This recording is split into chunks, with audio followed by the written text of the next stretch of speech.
Welcome to Light Language number 26. Today we explore finding community after activation, when the old no longer fits and the new is still forming. If you've felt spiritually untethered, this conversation is about belonging without losing yourself. I want to welcome everybody who is watching. I'm Tara Stash. Thanks for being here. I'm, of course, joined by the freaking amazing JJ from Tuta Speaks and Karen from Starseed Awakening 1111. Together, we consistently bring you conversations about light language. There is in the description, about light language. I should really up my game. You know, I'm just like going, man, kid. I'm kidding. It's certainly fine. One of the great things is these conversations are really about helping us understand what is new and what's shown up for us. What are you two giggling about? Oh, someone wanted to know if I'm in jail. No. Because it looks like you're wearing like orange. Oh, my top. I didn't think of that. Oh, there you go. Yeah, my teasing. Jumpsuit. What is jumpsuit? I was like, I thought it was because of that. Yeah, I'm in jail. I'm a bad girl. Yes, you are. Please give me credit for all of the things that I am not saying after she said that. Thank you, everybody, for joining us. JJ, how are you? Happy New Year. Oh, Happy New Year. Holy moly macaroni. Okay. Hello, Karen. How are you? I am good because 2026 was a 9-year. And I mean, 2025 was a 9-year and 2026 is a 1-year, which means a lot of new things happening. So I'm excited and I'm manifesting like crazy. But yeah. I like that. And you, Gerald? I am doing fine, actually. I'm still settling in. The turn of the year is always a little discombobulating for me. The energy shifts, figuring out exactly where my feet are going to land. I recently found out that this year in the Chinese astrology, starting, I think it's February 17th, perhaps, we shift to the fire horse. Oh, I am a fire horse? Yes, and I am a fire horse sign. And I'm manifesting that is absolutely freaking fine. That's what I'm doing. It's all good. It's all good. We have a lot of people here. Moira, Kaylee, Bonzo, Brenda T, Akila B, and Diana, oil painter. It's great to see everybody here. Thank you. We have Michelle Marie who has joined us. Thank you.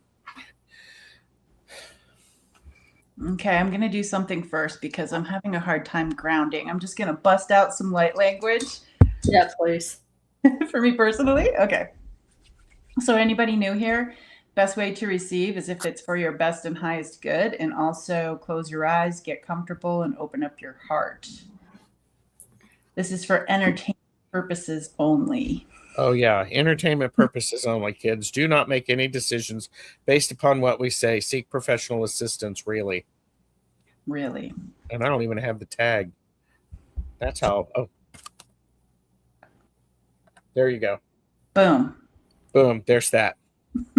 Go for it. Nuna Karshna. Kenuma Etiatinusna Shnaka. Matiam Nuna no Karshna Yitiana. Katatanushna Kianoshna. Tianana Koi Matu Kinoshna Kianushna Maui. naishnia nukaya naishnakaya. Kuna ishna yatana kayama yanutashna yana tanaka yewa. Matuya kamashnaki. Na na na na na na na. Ooh, na na na na na na na na na. Shh.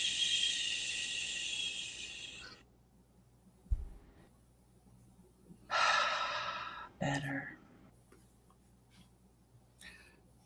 I want to add something that I experienced because my light language are symbols.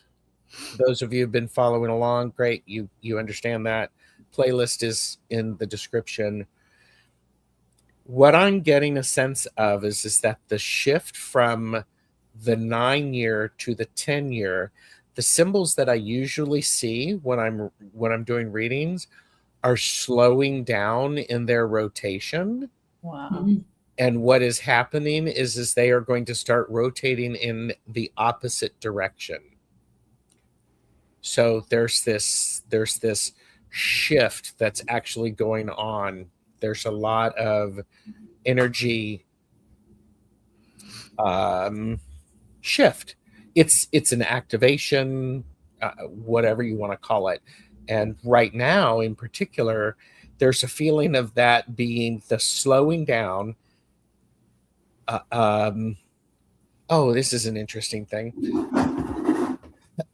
It's the slowing down. You know how if you have a stereo or a car, that when you're driving faster, the radio gets louder so that you can hear it at the same level.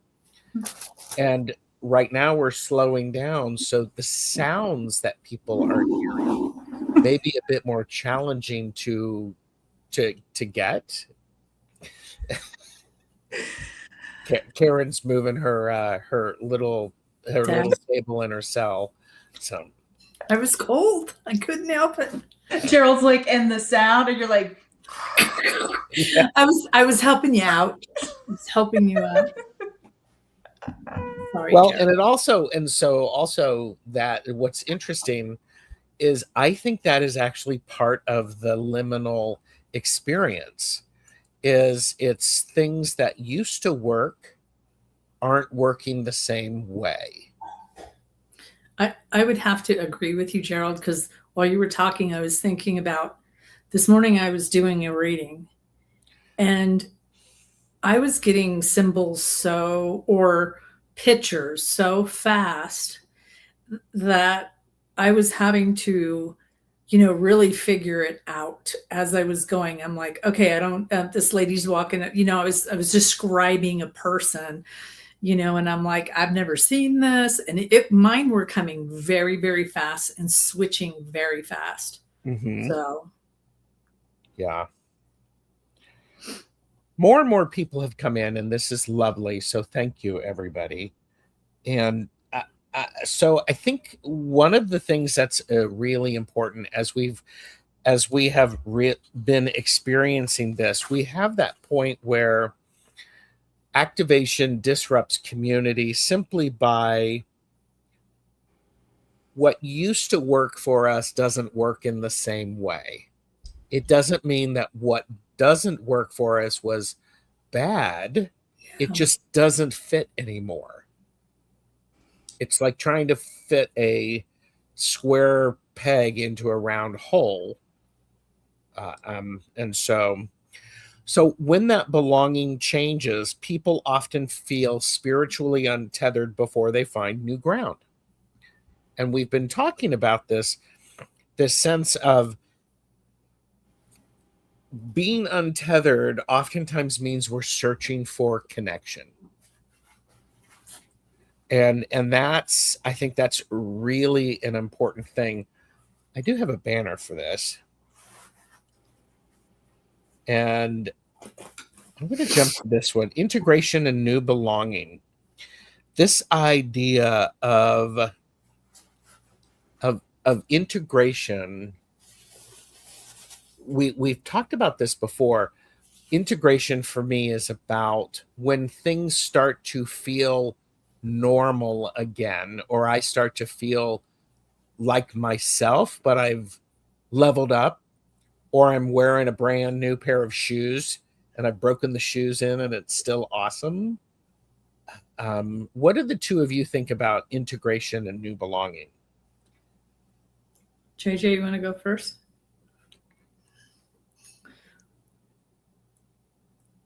Okay, I unmuted myself so I could move something. Okay, this is like right up my alley with the integration and the new belonging. And as you were speaking, I got the word displacement. Almost like there's like this feeling almost of like in a type of description would be like almost abandonment. Sometimes, like for me personally, my first group of helpers that were with me for 10 years, they were wise to know that I was graduating, right? And so slowly over like the last year, I would say, I didn't know this was happening, but I realized that I was relying more on myself and, less on their teachings. Like it had switched somehow where it's almost like if I was learning how to, like, they were teaching me how to roller skate, it's like instead of them holding my hand, they were watching me. And then the watching period is over and then I'm doing it myself. And so now when I'm roller skating, I'm ready to do new moves. And so when I'm doing these new moves, it's like you finally got in your groove with the roller skating, and now you're back at the beginning, it seems like, in a way. Not that you're at the beginning of your first lesson with roller skating, but now it's like you're learning something again. You're gonna fall. You're gonna need guidance, the holding of the hand. And so with that, there's this feeling of like being uncomfortable in a way, instead of just coasting like I was before. It's like the ascension symptoms are coming back, and there is like this integration that I feel way more energy than I did before my whole decade with Utah. And so it's like this integration where I need to get my physical body more tuned in with the energy, whereas before it was okay. I like, now I kind of have to treat myself as like a spiritual athlete where I really do need to figure out, like if I have a lot of energy, I need to figure out how to like, work on that. So it's like this new belonging too. This is like a perfect conversation for me. Yeah. Karen, what are your thoughts about this? I like what JJ said when she said feeling comfortable, because immediately what I got is we have to have a sense of feeling comfortable in the uncomfortable. Yes. And as she was talking, I was thinking about different times I felt untethered, whether that was not being friends with someone that was so close to me, or picking up and moving away, and so everybody changed. And then even coming back home, now my energy was different from the energy here. And so and physical things as well, having a health crisis that kind of puts you, especially for me, that brain thing. And so there was a lot of times where this time I think it was a lot easier. And that's what they had said when JJ was talking. It was like, you have to, for me, I felt that one of the things that I've had to do is feel comfortable with the uncomfortable and not knowing, and if you can get past that stage, for me and in my past, what I've seen, then it comes a lot faster.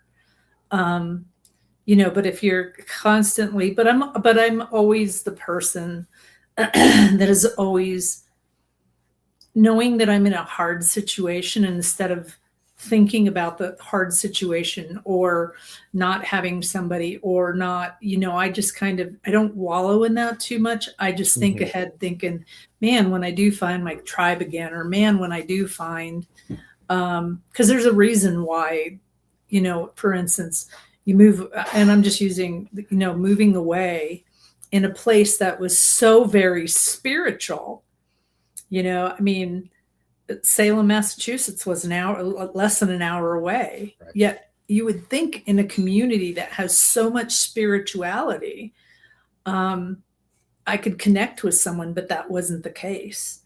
And so, I think the thing that got me through that was just knowing that this wasn't where I was going to find my tribe. And it was a solo thing to look within and grow. Yes, that's well said. Pamela said, when the true change occurs, being comfortable with the discomfort, else we get stuck in a loop. I've looped. I don't know about anybody else. I've looped. Hands up for those who've looped. I'll use my regular hands, not just my tiny hands. Need some big hands. Well, it is an interesting thing about this because, that change can happen for any reason. And for me, for those of you who listened last time, I resigned from the coven that I was a member of, and it served its purpose. It was all fine. I'm not mad at anybody. It's just it wasn't resonating for me. That it wasn't it wasn't hitting. And that's I'm thinking about what helped me to recognize resonance instead of trying to fit in. I think for me, it really was this need of the vibe and the resonance with the group as a whole wasn't there. And it was more about fitting in rather than having that rhythm and the comfort around with people. I would 100% agree. I would like to also add that for me personally, there are, I love everybody. Let's just say that. Even if I dislike you, I love you, because you're there for a reason. I think for me personally, it's really acknowledging when you don't jive with someone, and I can respect that person. I can send you out love.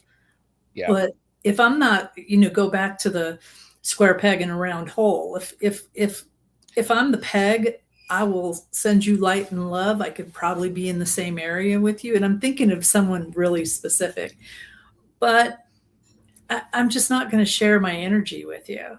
Does that make sense? Like, I'm not going to try to fit. Perfect sense. I send you good wishes and wish nothing but the best for you, but we're on a different wavelength and my energy is different from yours. And whereas when I was younger, I probably, just the way that I was younger, I'd probably be like, why don't they like me? I'm so nice. I try to do this. I try to do that. And now I'm like, who cares?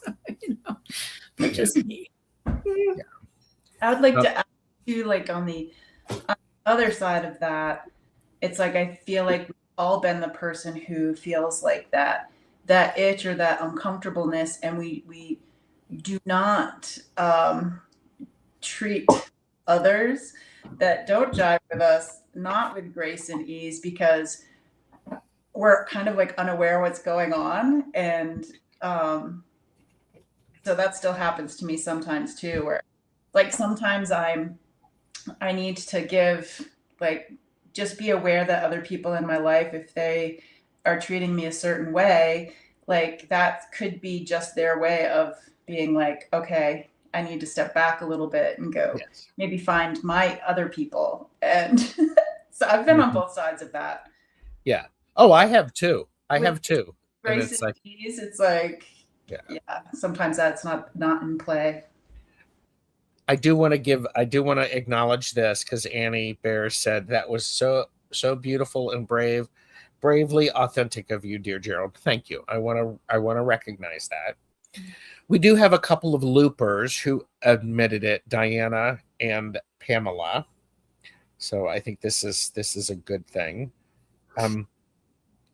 What about, I mean, did you want to say anything else, JJ, about that idea of resonance?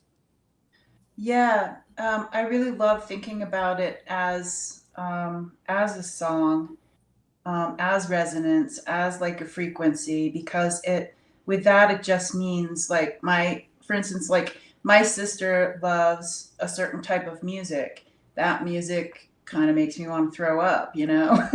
It's just like, if you think about things differently, like reframe it, and it's a song, it's like the people around you does it harmonize with you? Does it help build it up and support it, for it to like go higher, or at least maintain it, or or does it go to a lower resonance that's you've already been through that, or it's not your thing? I love thinking about things differently. It takes the personal stuff out of it that I get caught up on.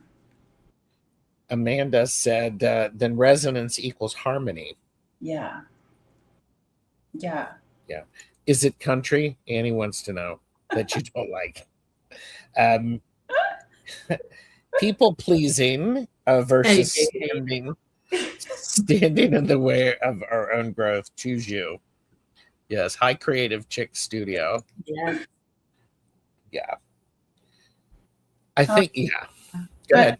But I really love this question, all parts of it. You did such a good job, Gerald, because it's like, I've spent a lot of time of my life, kind of like as the like observer, because of being an empath, having like anxiety growing up. And it's one of those things where even in my adulthood, I almost kind of look at it like, okay, well, who do you need me to be? And it's almost like I want to fit in with myself, in 2020. That's interesting. That's thinking about that idea of resonance, my word of the year for 2026 is curate. I'm going to curate what's going on. So part of that for me is, if it doesn't resonate with me at a level that I'm okay with, I'm just like going, okay, that's not part of where I am right now. And there is this idea of this, that, you have to think about, oh, by the way, Gerald is caffeinated and unfiltered in 2026. So get ready. I'm going to say some stuff. The idea of is, do you need to figure out why you don't like it? No, you don't. Don't waste your time. If you're curious about why it doesn't resonate with you, then lean into it a little bit. But I think there's just some times where it's just like, I don't like it. I don't get it. I've got other things that are going to occupy my time and that I'm going to resonate. Why are you chuckling? I'll let you finish. Go ahead. Oh, no, I'm done. I would say it's 100% right, because I want to be careful how I say this. JJ and I kind of agree on some things, where others may not agree with it. And, I just really have stepped back. Like, the reason why I laughed is because, let's go ahead and when you were saying step away from, you just don't do it. I remember one time I was doing a YouTube, and I said, I don't watch the news. I couldn't tell you what's going on in the political arena or world events or anything like that. And somebody commented, there's no way. That's just something that, the minute I watch that stuff, I can feel my energy go crazy, and it really is, I don't need to figure out why. I don't need to figure out why it makes me do that. It's just acknowledging that, ooh, I don't like this. I don't need to know. So if you asked me what's going on in the world, couldn't tell you. Could not tell you. And it goes as far as, for me, I have been through a lot of stuff where my home life is very wonderful. And anything that, kind of throws that off kilter, I don't need to figure it out. I just don't add it in, I think, yeah. And there is a difference between understanding why your energy does that and being informed. Yeah. Being informed is one thing. Spiraling is a different thing. I think about this question, and if I'm listening to the radio and I don't like the song that's on, change it. I change the channel because I'm an adult. I can do that. I don't go, God, I hate this. That's ridiculous. Blah, blah, blah, blah, blah, blah, blah. Because that's, what is it? It's passive manifestation or something like that. Yep. Lazy manifestation. I call it manifesting by default. Manifesting by default.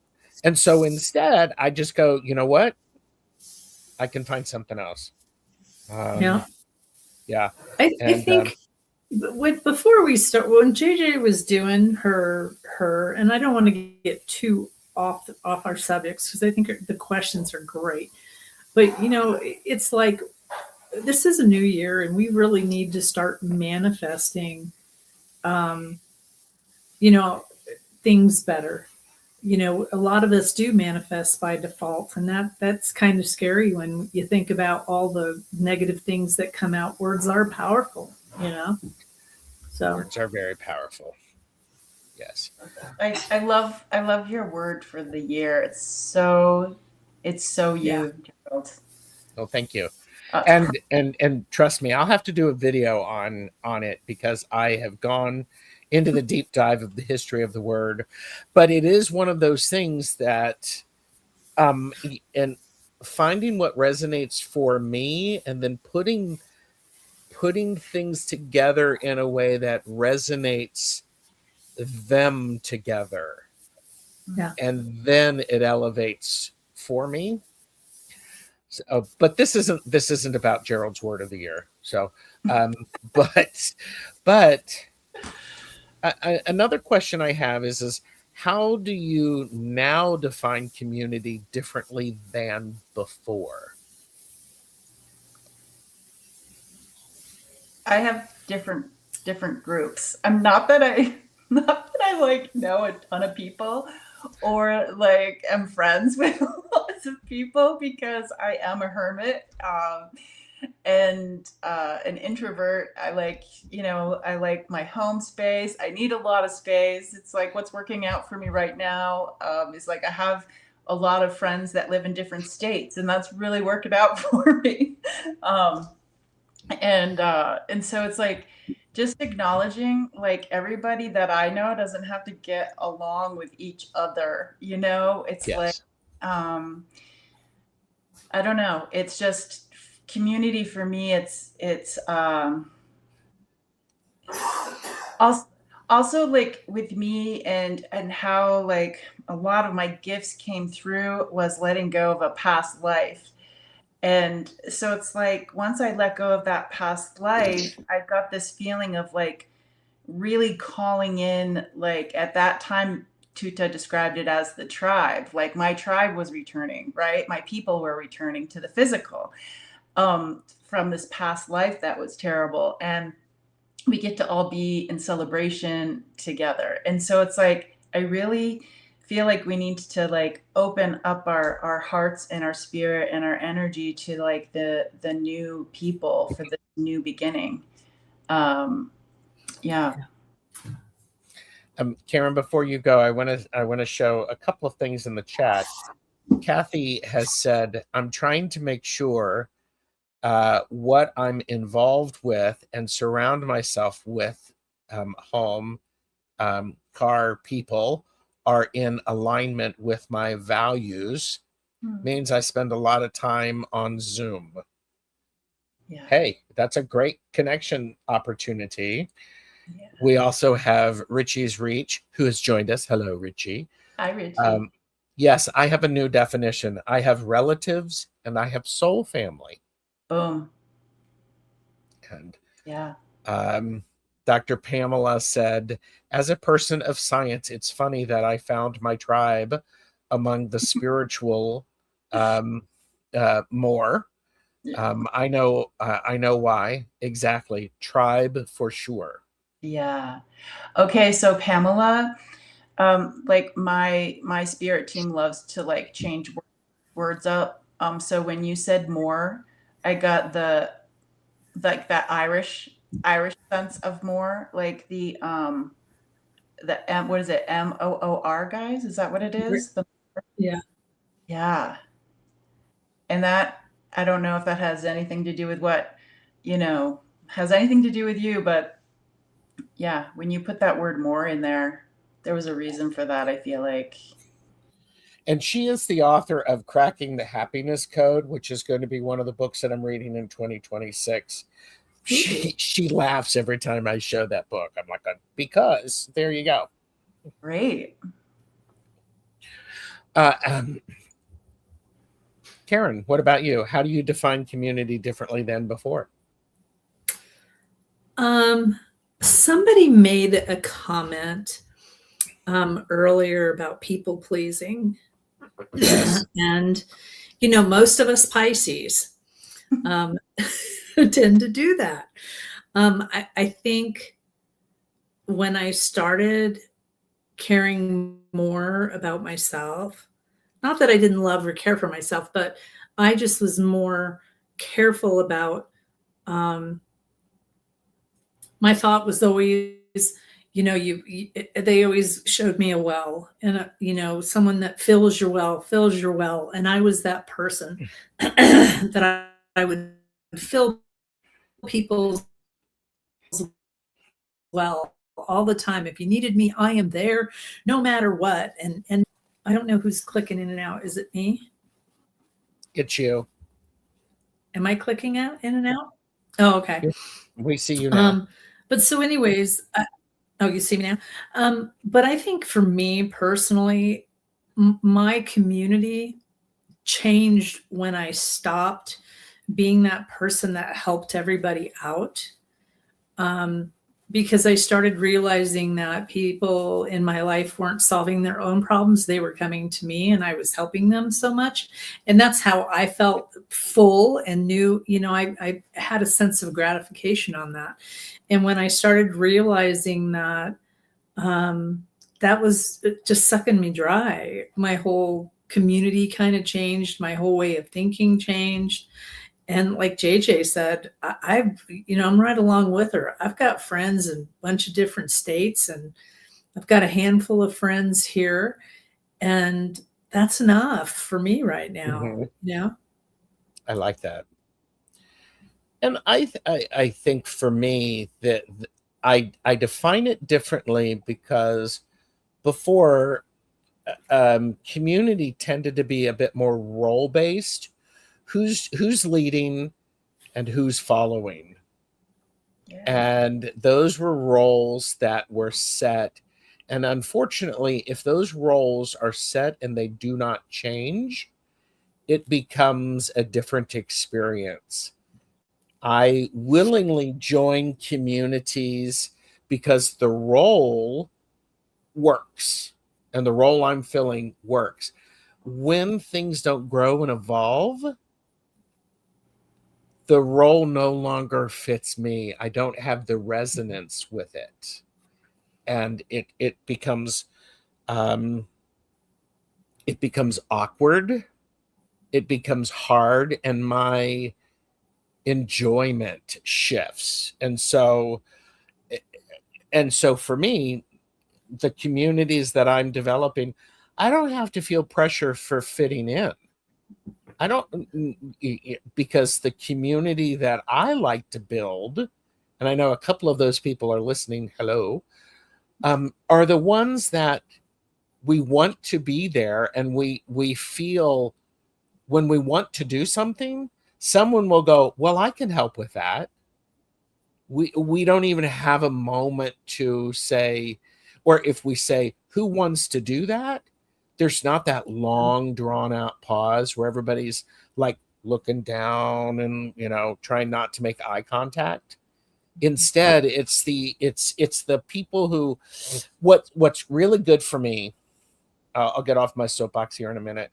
What's really good for me is what resonates is people lead with how they are doing. If they're having a bad day, they say, I'm struggling a bit today, and I just want to let you know that. Because then suddenly we go, I got it. Okay. I'm not trying to fix you because you're not broken. I'm just trying to support you.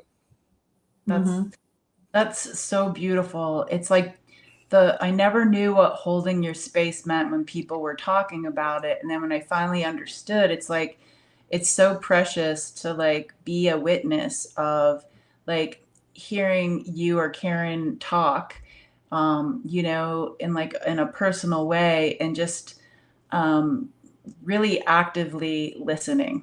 It's like a hug to the soul when you have somebody that can listen. And it's challenging for me because I call myself like the first responder. Like if something happens, like I'm right there, and it's like I don't need to be right there. With like my bag of goodies, like, what do you need? A Band-Aid, water? What do you need? And it's like, so that's what I'm going to try to practice a little bit more. Is just letting people go through, especially family, like go through what they need to go through. And they didn't ask me to be a hero. I don't know why I have a hero complex, but yeah. Well, and it's also this beautiful idea of, and I learned this in therapy. When I was in therapy, the idea of, I actually said to my therapist at one point, I don't know, excuse me, I'm going to drop, some foul language. I don't know what the shit's going on. I don't know how the fuck I feel. I do not absolutely know what is going on. And right now I am just spiraling, and I just need to have no sound around me. And my therapist, she said, okay. And we sat there for like 5 minutes.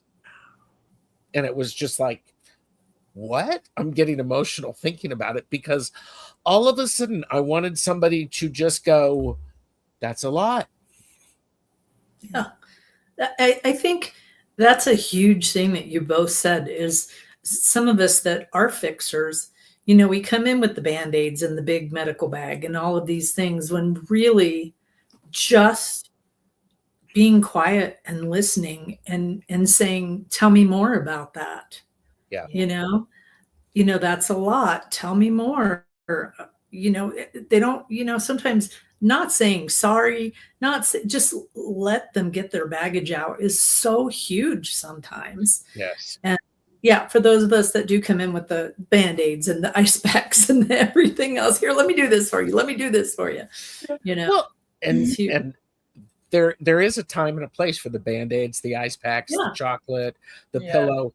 What's really interesting is as people who, as we go through our adjustments and our activations, whatever you want to call them, we have to figure out how to lean into what is it the person needs.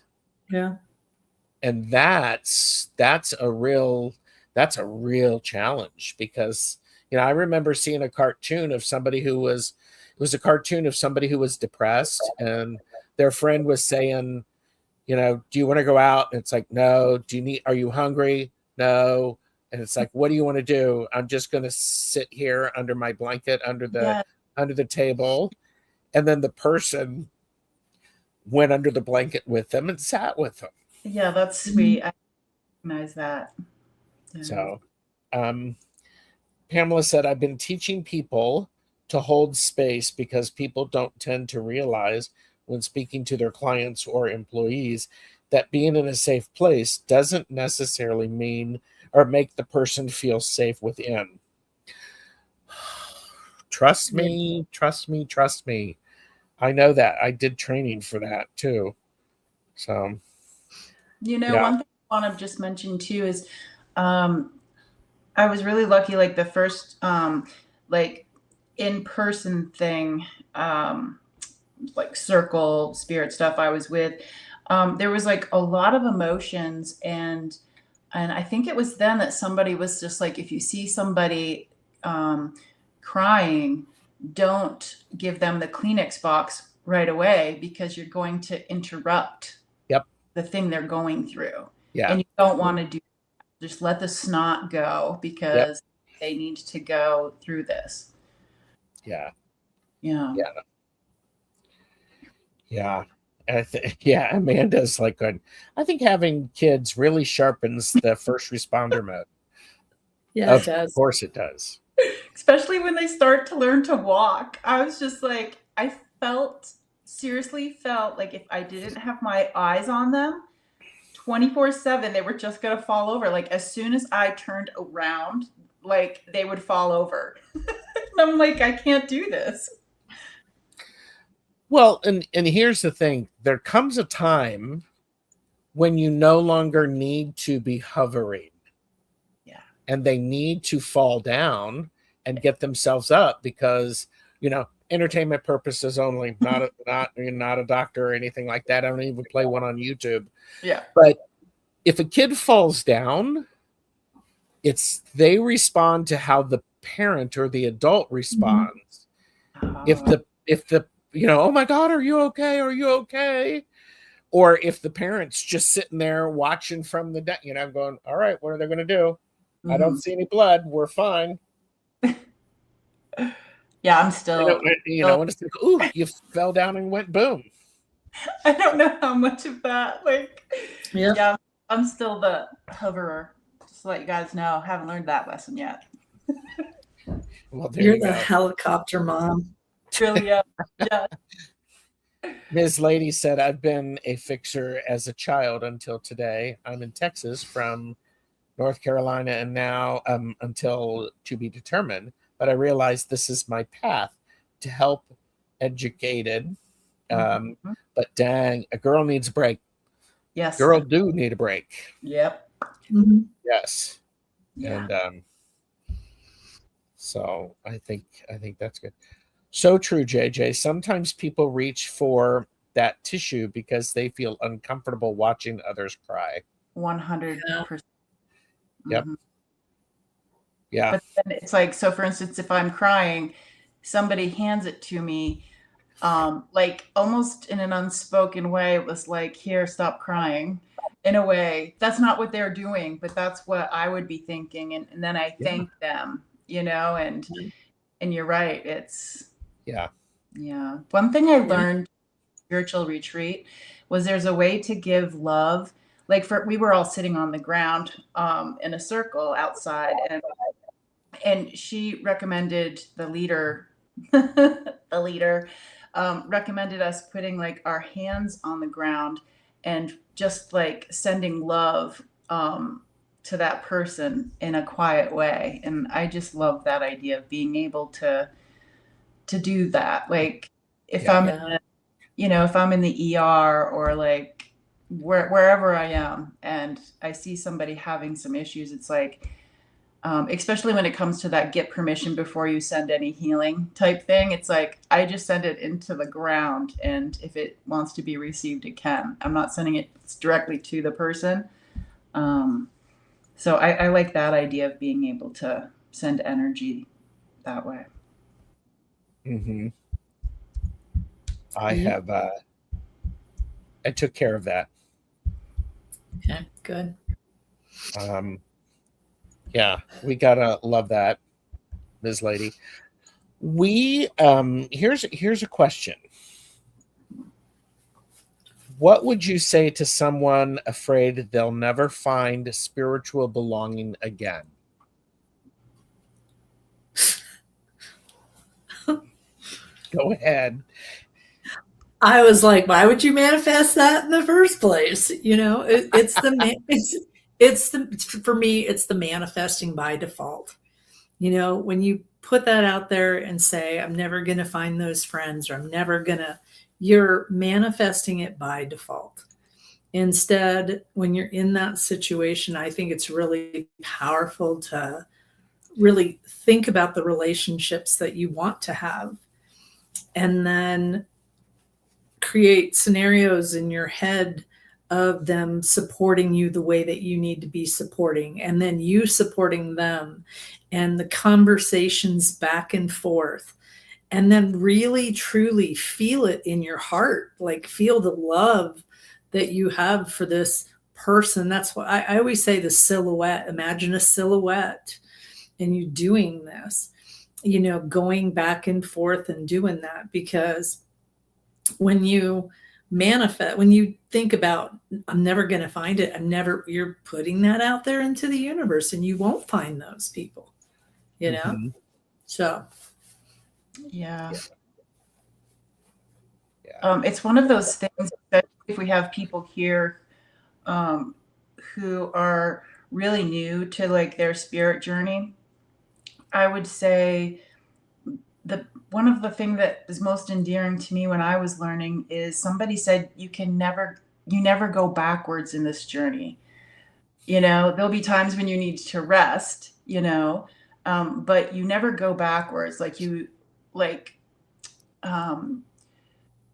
So I just had this conversation with this like beautiful gathering of women through one of my clients, and they, you know, everyone's learning, and it's like when you have like family members or somebody that's just like really important to you who is like, I don't understand you, and I think you need help. You know, and it's one of those things where you're just like, but I just like I opened my heart up to you. And it's like, it's one of those things where that might close a little bit with like those people, but it doesn't close with you, because you can never go backwards. Like once you start this journey of connecting, it's like that never, I feel like that never abandons you. It changes, but you never go back to like who you were before. Yeah, you don't. someone said, you know, talk about going back. Someone once told me it's like trying to put an old t-shirt on that you were wearing in high school or junior high. It just doesn't fit anymore, so you can't go backwards. Yeah. So I would say to somebody who is afraid they'll never have spiritual belonging again, I would say bullshit. yeah. I would say instead, well, what does that community look like, and how are you missing it? Or what are you doing to create it? Mm-hmm. Trust me, sometimes there needs to be a break. There just has to be a break. But sorry, that was mean bullshit. I would say, you know, don't manifest it by default that you're never going to find it.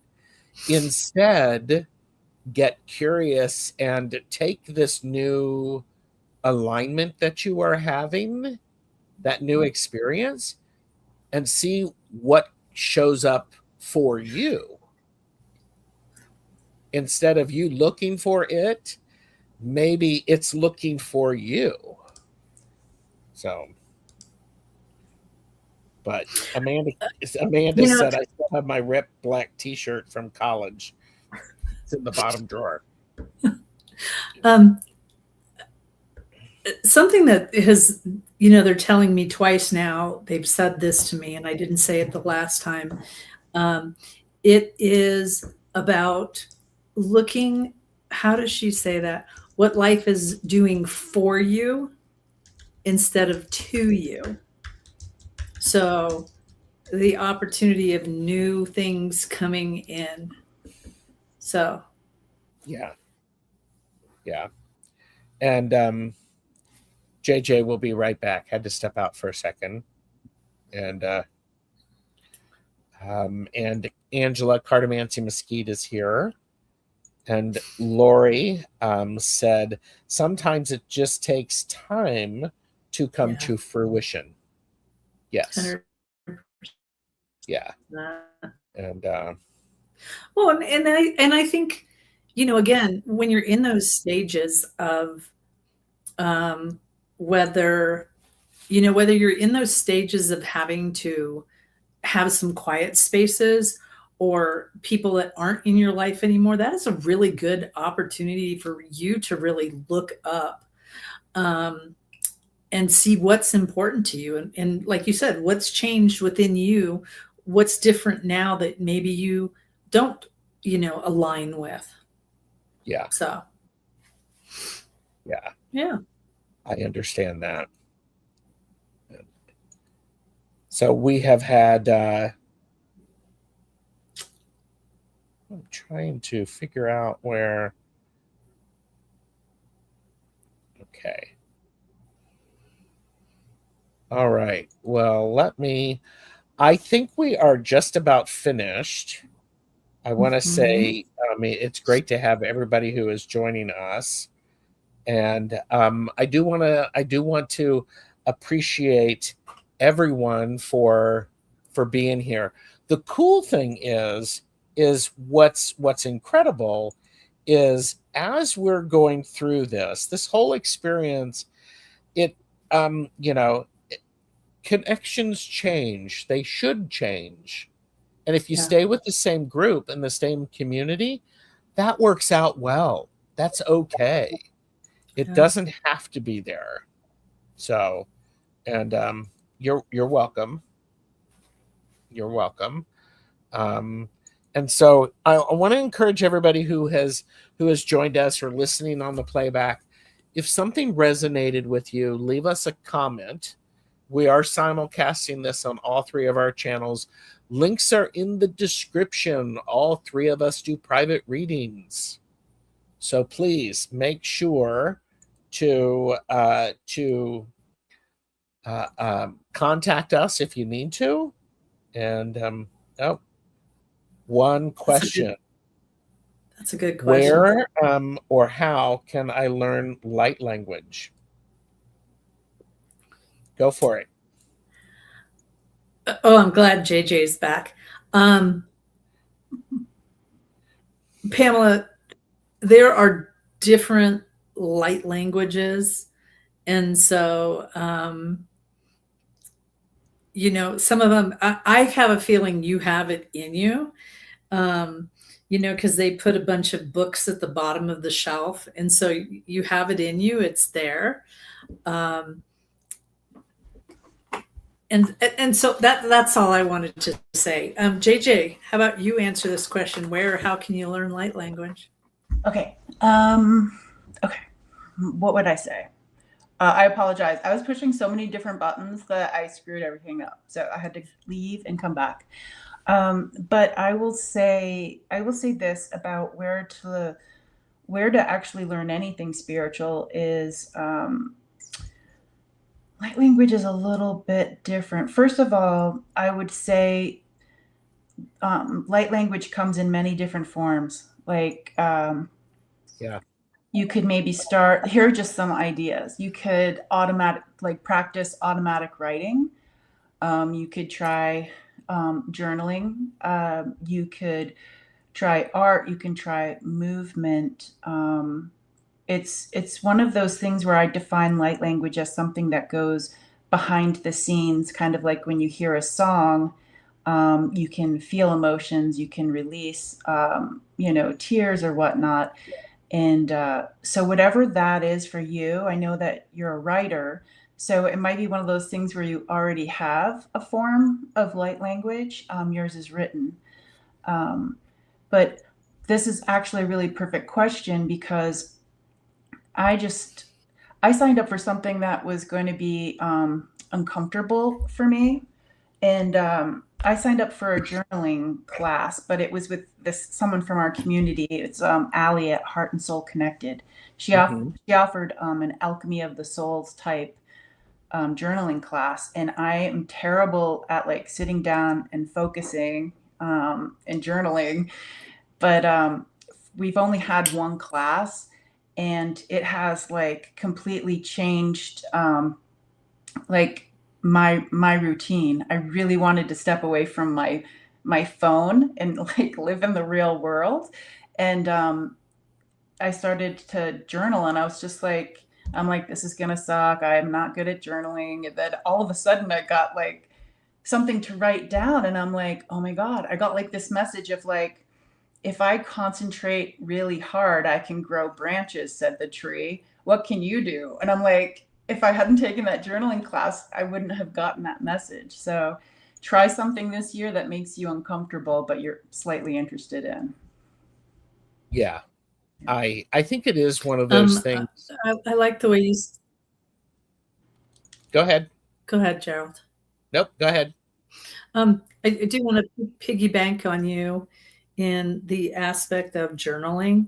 And one of the things you can do, Pamela, is do a automatic writing, like she said, meditate a little bit. And then the way I do my automatic writing is say, what does my soul have for me today? And just start off with that. Understand that you will probably, if you guys do this, the words that will come out are probably something that are going to be like, what? I would never say this, because when you say, what does my soul have for me today? It will probably be some, and then just write whatever comes out, just whatever comes out. That is a really good place to start. It is amazing what you will tell yourself. That's all I'll say. It usually is very beautiful, and some people can't believe it. You made me think about something when you were talking. I would listen to light language, Pamela. Honestly, I would go on different, because I've heard of that working, is going up and really listening to other people's light language, hearing it, doing it, watching it, and also what resonates with you, because there's like dragon, there's these clicks, there's some of those I personally can't listen to them. So if you don't resonate it, move to the next one. But I would say really put yourself out there and just kind of listen. Part of it is getting over that, being open to it, and how it comes in for you. Because Gerald's sign, JJ has language and singing, and sometimes she does her eye thing. Yeah.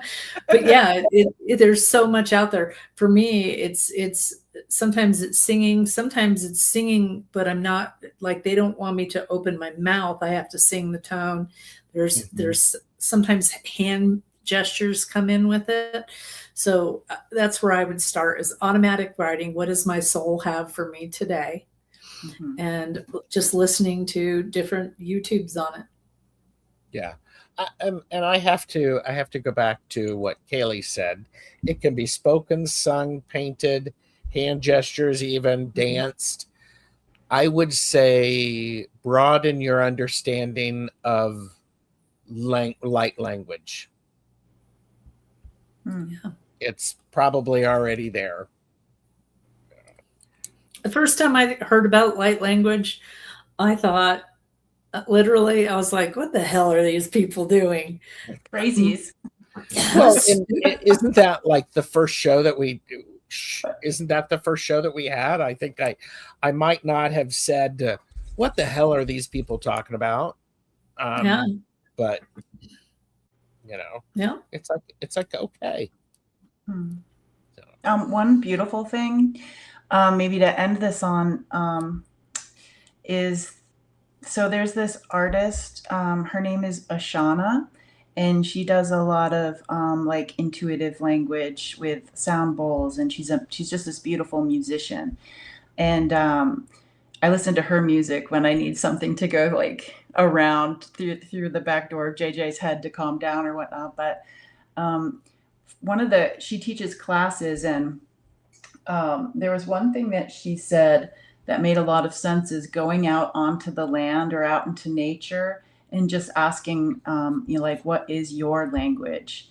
And just really being open to it out in nature. And if it doesn't work the first time, go another time. If it doesn't work that time, go back as many times as you'd like. That's a beautiful place to begin too. Yeah. Well, thank you, everyone. This has been incredible. If you're watching the playback, please leave us a comment to tell us what resonated for you. And we encourage you to stay grounded and keep listening for where your sense of belonging is quietly taking shape. So take care, everyone. Bye. Bye.